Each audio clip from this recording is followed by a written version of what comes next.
మహాభయంకరమైన వన్యమృగం కంటే మనిషి నాలుక ఎంత అపాయకరమైనదో చూడండి. మానవుని పాపం ఎంత పాపభూయిష్టమో మానవుని నాలుకే చెబుతోంది.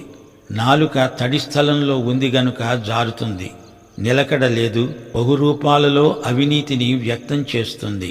ఊసర వెల్లిలాగా రంగులు మారుస్తుంది. మురికి మాటలు, బూతులు, అశ్లీలాలు, సూటీపోటీ మాటలు, దేవదూషణలు, అబద్ధాలు, సోమరి కబుర్లు, సరస సల్లాపాలు, నీచమైన హాస్యాలు, కలహాలను రెచ్చగొట్టే కల్పిత వాక్కులు రక్షణ లేని నాలుకకు ఉన్న సహజ లక్షణాలు.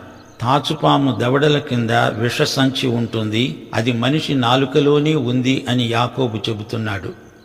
మనిషి నాలుక వెళ్ళగక్కే నైతిక విషానికి విరుగుడు లేదు. సాంఘికంగా, సామాజికంగా చెడ్డ నాలుక చేసే కీడు ఇంతా అంతా కాదు.